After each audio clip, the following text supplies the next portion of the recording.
Hey everybody, welcome back to Taboo Talk with Sarah. I'm Sarah Jordan Ross, and Taboo Talk is a space where we have raw healing conversations about all the stuff we're not supposed to talk about, whether it's trauma, grief, neurodivergence, faith, burnout, or just the messy middle stuff that happens in between.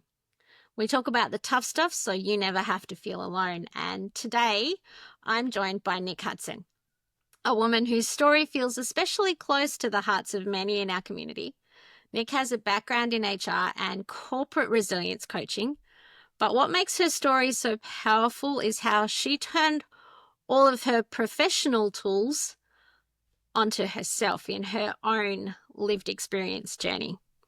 So after facing all of that and turning everything she knew from neuroscience and NLP to nervous system regulation, start her own healing, she's now using all of that to help other people.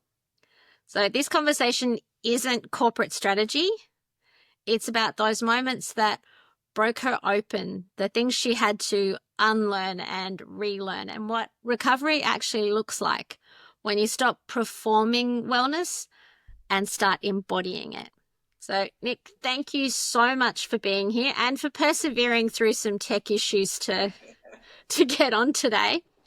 I want to start with the version of you who was in the thick of it. So can you paint a picture for what your journey was like from the start when you realized that things weren't quite right and you were heading for burnout and all that stuff that you warned everybody else about?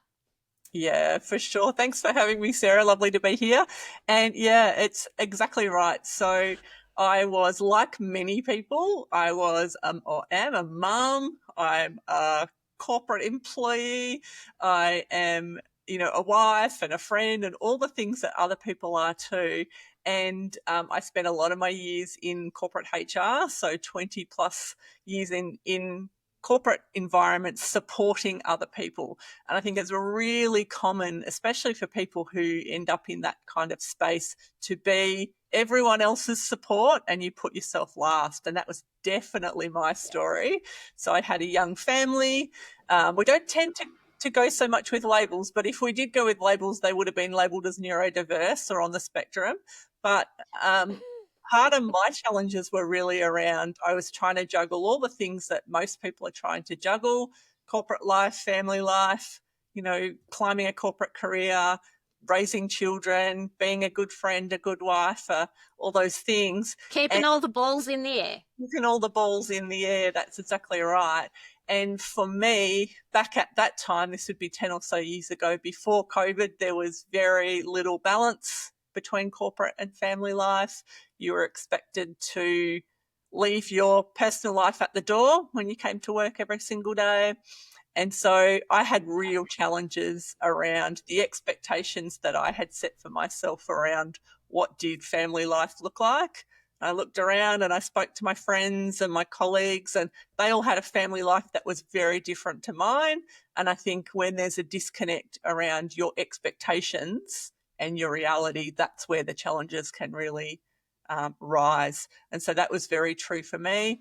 And so for years and years, and it was probably close to 4 years where I would say I was in active burnout, but just wasn't. I just pushed through and pushed through and pushed through and really wouldn't let myself acknowledge what was actually happening. I was everyone else's support and no one really was there to say, hey, how are you? And when I did acknowledge that I was in active burnout, when you finally let yourself realize what is the truth of what's happening, then, of course, all of the pieces of the puzzle, which I'm sure we'll talk about, you go, okay, that's not normal. It's not normal to sleep in your car in your lunch break, or it's not normal to dread going to work every single day. It's not normal to have to push through, to lunch, to Christmas, to the end of the week. And when you start to acknowledge those things, that's when you can start to get help and support. So you mentioned the catching a nap in your car at lunch because you were just that exhausted. Was there other moments that had you going, nah, this isn't normal. Something has got to shift. And what did you start to do when you started making those shifts? So you had that Mm, aha, this is not normal. This is not how things should be. And more it's not how you want things to be yeah. either. What did you do? Yeah, there were probably a couple of situations where I was thinking, something's really got to shift. And the first one that comes to mind was my eldest son was in his last year of primary school, and he was saying, hey, mum, it's swimming carnival today. Are you coming to swimming carnival? And I had to turn around and say, sorry, bud, mum's got to work, because at that time in life you couldn't really juggle work and family. It was expected that you were always on in corporate. And Yeah. his little heart broke, my heart broke. And I just thought, this is ridiculous. We shouldn't be expected to choose one over the other. And it's that No. tension between your expectations and the reality that often creates that charge within you that starts some of those burnout behaviors. So that was definitely one of the key signs. Um, I think, when I really stop and acknowledge things like taking 5-minute naps in the bathroom or in my car to get through, or surviving on coffee and adrenaline and all those sorts of Yeah. symptoms that happen when you're in burnout, that you push away and just say, oh, well, everyone's busy and this is normal, when really Everyone downs 10 cups of coffee a day, don't they? oh, surely everybody has to peel themselves out of bed every morning. And Yeah. it's just not true. It shouldn't be No. like that. But really, for me, I would say it was the start of when some of the new legislation was coming through around psychosocial hazard. So, really, Yeah. one of the other symptoms for me, or the other key milestones for me to realise I was in burnout, it's probably around the stage where the new legislation was coming on board with regards to psychosocial safety in the workplace. Yeah. And I watched a burnout webinar, and I literally went tick, tick, tick, tick. I have all of the symptoms of burnout. And just Yeah. hearing somebody else call it out and say, hey, this isn't normal, this isn't what everyone should be going through, and for me to acknowledge that I had all of the symptoms and more, and really had had them for many years, was enough for me to go, oh, okay, I can't hide from this anymore. I can't push through anymore and expect it to be normal, and something's got to shift. And then I think the third thing for me would be, I would sit on the bus or I'd be in a cafe and I would look around and people would be laughing and they'd be talking to their friends and joking and experiencing joy in their life. And I would look at them and think, I cannot understand how people can feel like that, because I didn't feel like that. I felt numb, I felt disconnected, I felt empty, I was exhausted, and it really made me reassess that how I was living my life, how I was showing up in the world, and what I was valuing as important, and I knew something had to shift. So they were really the three key things for me, and that along with some health issues. So, when you don't listen to the cues for years and years and years, and some people it might just be months or weeks, for other people, for me, it was years and years. It took me to listen to the cues, but literally my body was screaming out at me saying, if you don't stop, I'm going to stop you. So I had lots of health things popping up, and it got Yes. as bad as panic attacks and anxiety at work for me to go, hey, this isn't normal, and to do something That's about the it. thing. So often we ignore the whispers and we push through until everything in us has no choice but to scream its head off at us. And then we actually pay attention. Yeah, it's so true. Your body will whisper. If we don't listen to the whispers, it will start to shout. If you don't listen to Yep. those, I was one of those people that just thought that was normal and pushed through and pushed through. And it literally got to some fairly serious health issues for me to stop and say, no more. Yeah. So then, because you had all of that professional experience at your fingertips, but did there come a point where it's like, oh, if it was anybody else, I'd know exactly what to tell them, exactly what to do. But because it's me, I'm having trouble with that. And then when did you actually start using all of that stuff that you knew? to help yourself, because sometimes that's the hardest thing. It's not that you don't know what to do, it's actually doing what you know to do. Yeah, that's exactly right. I think part of it is just being wired to be the people pleaser and to be everybody else's support mechanism and not knowing how to do that for yourself. So having to unlearn some of those patterns and behaviors that I'd carried with me and that many of us carry with us for, years or decades or our whole lives. So part of it was unlearning that. Part of it was giving it that acknowledgement that I actually was in burnout and really going through a bit of grief and almost, I don't know, shame or embarrassment about being in burnout. So here am I'm this senior corporate executive, this leader that people rely on to, support and give advice. And yet I had this feeling like if I actually really was in burnout, that was a failure.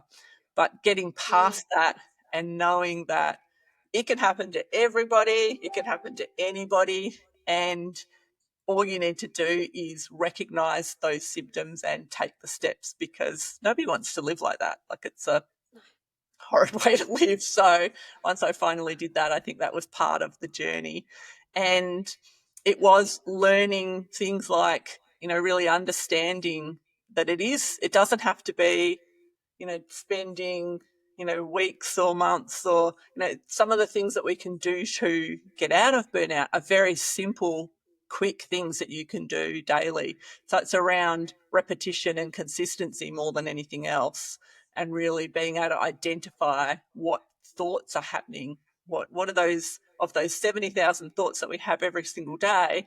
What is the dialogue that we've got in our head? Because those are the things that build the patterns, and the patterns determine the behaviors around how we show up in our world. So something as simple as being able to feel a sensation and go, oh, that's not right. That's a warning signal from my body that I'm in fight or flight or that I'm in stress, and then knowing, well, what's the thought pattern that's sitting behind that? And you don't have to live by those thoughts that we have every single day. You can change them to be more empowered thoughts that serve you. And the more we do something as simple as that, we're actually rewiring our neural pathways within our brain to show up as a different person. So it's actually very simple, easy things that you can do. And for me, it was understanding that I had choice. I can choose in this minute to change the way I show up in my life, and understanding that I had the control and the choice was game changing for me. Yeah, that you can feel that, but you don't have to stay stuck in that feeling. You can shift it, you can change it. And you mentioned before there was a grief that went with your journey, Yeah. because sometimes it's that, and you mentioned you felt like if you were in burnout, then that was a failure. Yeah, that's exactly right. I think I had, and many of us do this, like I talk to clients every single day, and it's a really common thing that we put on this mask of what we want the world to see us as. And by acknowledging that that's not really how it is, there can be shame or there can be embarrassment or there could be guilt around saying, well, that's actually not really what my life's like. I had painted this picture for the world that I was this, successful corporate executive and I had the perfect family and I had the perfect life and everything was perfect. And inside, I just didn't feel like that. I felt in chaos and I felt disconnected and I felt numb and I felt, yeah, exhausted. So there was a process to go through to clear the shame around that and to acknowledge that we all have, we all wear masks from time to time and it's okay. And we should be living our authentic selves and showing up who we really are and reconnecting with the things that bring us joy and purpose and help us feel connected and all of those good things. That being who we really are, not just that face that we put out to the world. And so often, who we are gets lost in that taking care of everybody else and being everything for everyone and fitting into that image that we're supposed to have of what it looks like to be a successful woman in the corporate arena. Mm. And that's part of where the exhaustion comes from. So Mm. when you're living in a disconnection from who you really are, who you really want to show up as, it's actually exhausting wearing that mask all the time. So part of that, and a lot of people who I talk to come to me from the energy perspective, like, I'm so tired, I don't know how to get out of this, because the exhaustion is just overwhelming. And part of that's that disconnection between not showing up as who you authentically are. And it's the, yeah, not being who you are, but also carrying the weight of that mask. It gets really heavy. Yeah. And sometimes we just need to be able to find that space where we can take it off, when we can reconnect to who we are and then start functioning from that. So, do you look at success and capacity and strength differently now from that other side of burnout to what you did before? 100%. And I think that's such a big part of the journey is the more we can look at how do we define our identity, and is that truly who you are? So I had very much tied my identity but to this idea that I was this corporate executive, and I was, all the things that I used to do to serve others, and that was how I identified myself. But when you're identifying with someone who pushes through, who, you know, doesn't look after themselves, who puts everybody before yourself, those things are not healthy ways to identify. And so really stopping and being like crystal clear with what's the identity that I've built for myself, and does that serve me? And if it does serve you, great. But if it doesn't, really looking at, well, what are the patterns and the beliefs that sit behind that identity? Like, why is that important to me? And what do I value in my life? And if you need to shift that, then you shift it. And that was a big part of my journey, was just shifting how I saw myself as adding value to the world, and, disconnecting with the identity of having to be this corporate executive, successful, career woman, around the things that actually really mattered. Slightly older when I became a mum, and I had that big shift, like, work Sarah had her shit together, she knew what she was doing. This tiny little baby brought me undone. Because hang on, there's no rule book for this. There's no how much, and my mum was sick at the time too, so I had that shifting of roles, and it does change how you see yourself Yeah. or what you're wanting to do. And I know with sometimes it's like, yeah, you played that role for a certain amount of time and it fitted you really well. But if it doesn't fit you anymore, it's okay to put it down and change what you're doing. Same as Yeah. you can, the goal doesn't necessarily have to change, but you can move the goalpost. Yeah. It's You don't exactly have right. to keep all of those things the same. I, So you've shifted how you help people. mm, So what does that look like for you now, rather than that helping people from because that was what was expected, or you were doing the people pleasing thing, yeah. which is so easy for so many of us to get really caught up in that one. Yeah, But exactly now right. you're helping others in a way that lights you up. So what's the difference? I think a lot of it is around really connecting with a strong sense of purpose. And at one stage, I used to get that sense of purpose in a different way. And now, for me, if I look back to when I first really discovered or acknowledged that I was in burnout, I went looking for a burnout coach and I couldn't find one at the time. So I feel really passionate now around helping other people who are in a similar situation to me, to give them the tools and the strategies and the guidelines to know that they actually have the answers within them, and they just need some help to unravel, what are those patterns and those thoughts and those beliefs, and are they serving you or not? And if they're not, how do you change that? and to give people those tools and techniques around really rewiring the neural pathways within your brain to think in a different way and to show up in a different way, and to clear away the things that aren't serving you, to allow space in for some of those amazing things. So most of the time I'm talking to lots of really highly driven, corporate professional people who have all of these goals and dreams that they want to create, and they feel disconnected from them. And the more that we can clear away the things that aren't serving them, it allows space for those new goals and dreams to have somewhere to sit and to be. It's really powerful work. So I love it. You became what you needed in that space, which is really cool. Yeah, that's exactly right. So Now, lots of people get into burnout in really subtle ways, or not even, like you, didn't realize that that's where they were heading at the time.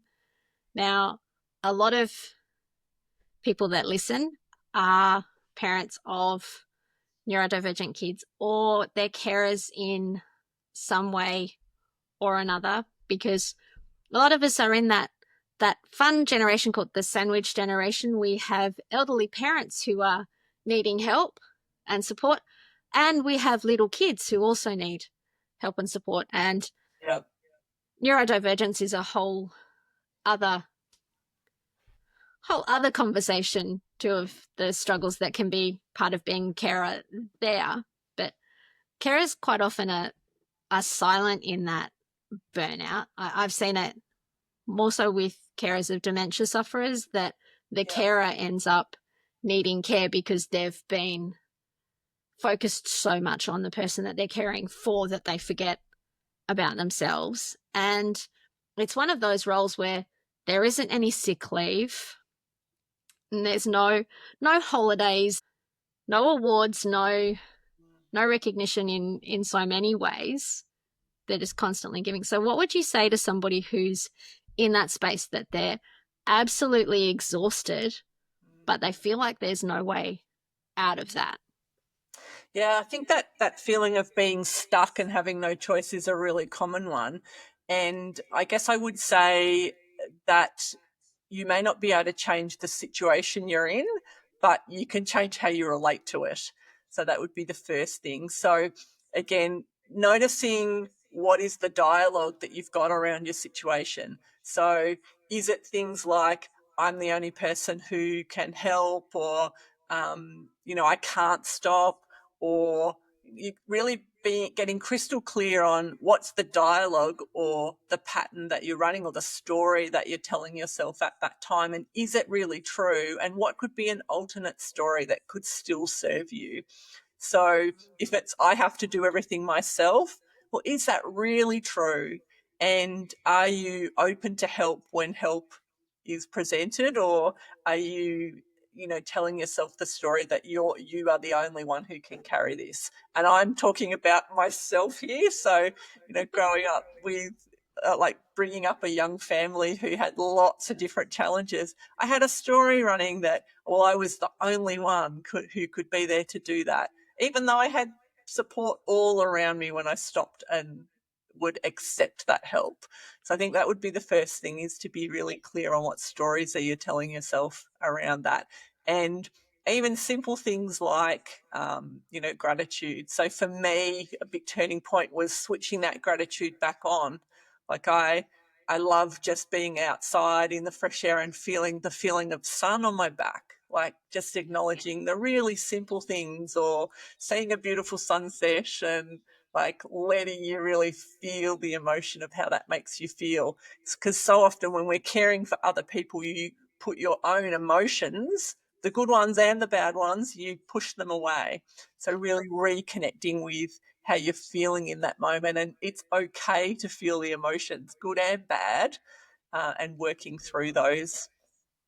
Because if you can feel it, you can heal it. I know it sounds cliched, but and sometimes it is that getting back in touch with what your emotions are, especially when you've shoved them down or pushed them away for so long that you don't even recognize what any particular feeling is. And they sometimes take you by surprise.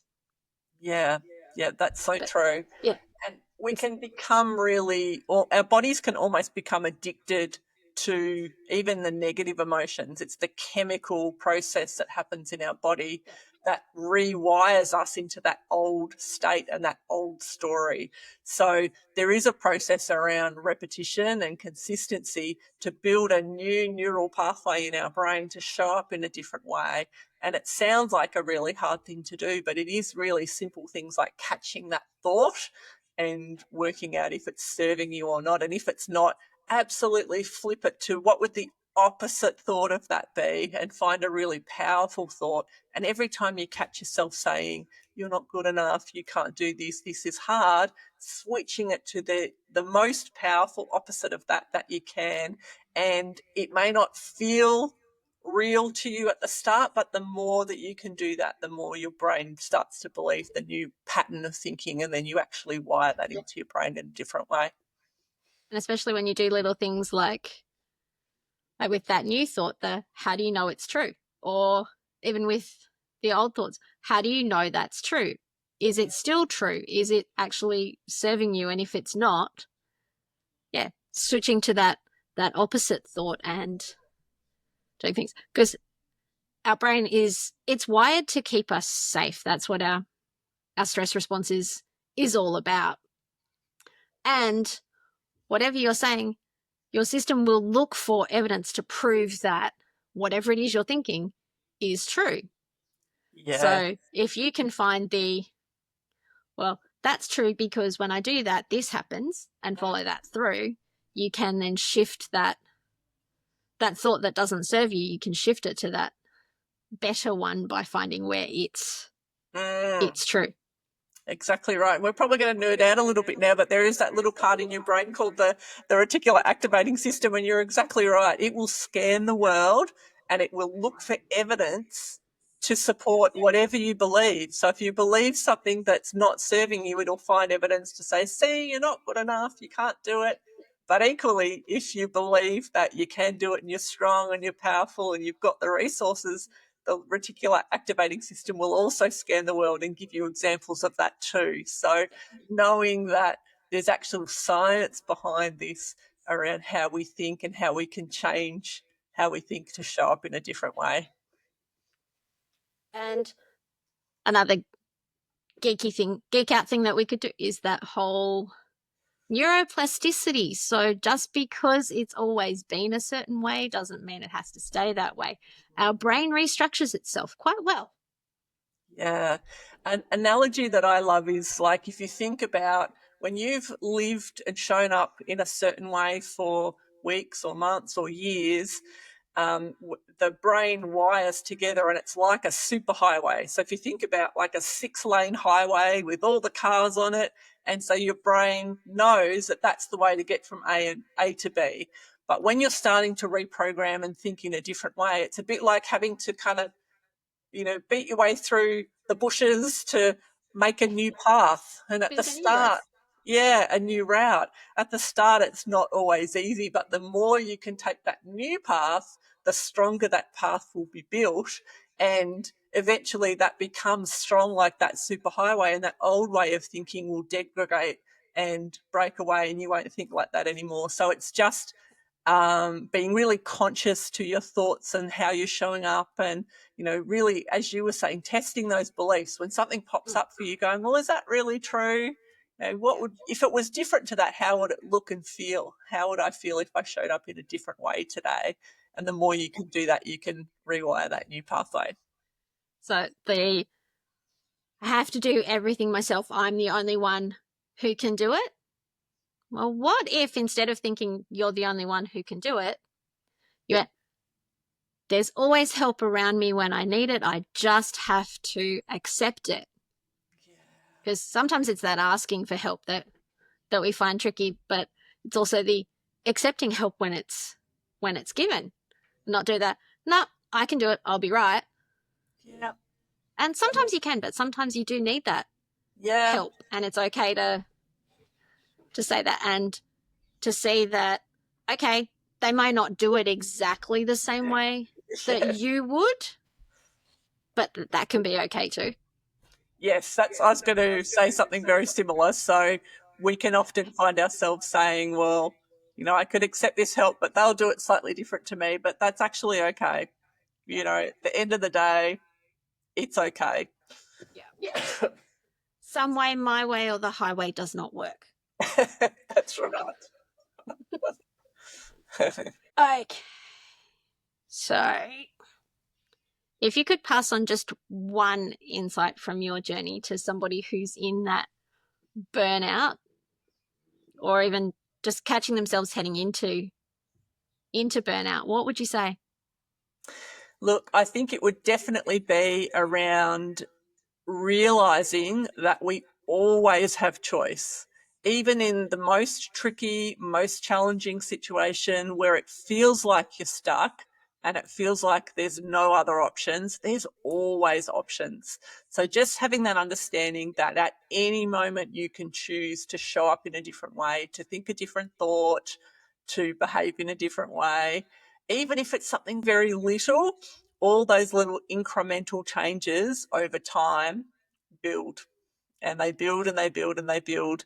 And making that choice to say, I need help, I'm in burnout, this is not okay, I'm not willing to accept showing up in my life like this anymore, and knowing that you have the choice to make a change, that would be the most powerful thing for me.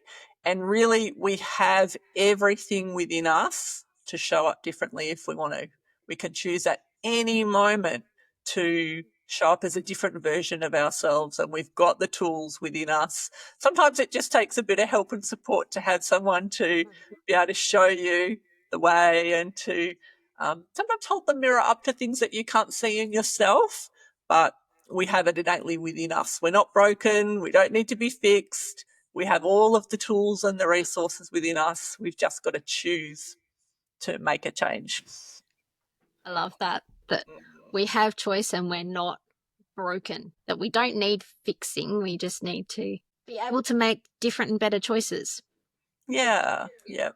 So it's unlearning all the stuff that we've picked up along the years and coming back to who we really are, and our strengths and our power and our choice within the world. And giving ourselves permission to be that and to show up as who we really are. Yeah, a bit of kindness, bit of self-compassion and self-kindness, I think goes a really long way.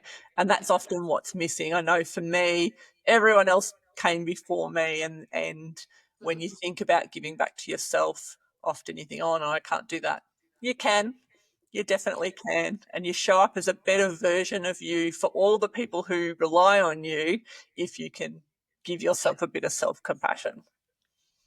Yes, if you can take as good a care of yourself as you're taking care of others.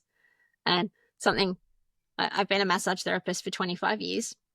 I've talked to lots of mums and stuff, and I always put themselves at the bottom of that priority list, because taking care of yourself first, that's selfish, therefore wrong.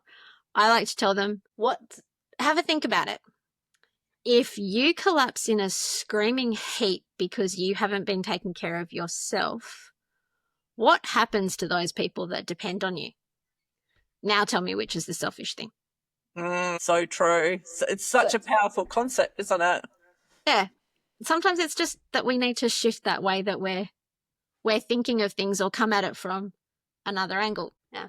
One of the questions I always love to ask is, what's the conversation you think we should be having that we're not? Well, I think it's around normalizing conversations around how you're really feeling. So there's lots of support and lots of work in workplaces going into, getting better around having conversations around mental health. And burnout's a great example of that. So I know I spoke a lot around, feeling guilt or shame or embarrassment about being in burnout, but the more that we can normalize the fact that people go through these things, they have these thoughts and these feelings, and sometimes you need some support to move forward. That's how we're all going to improve.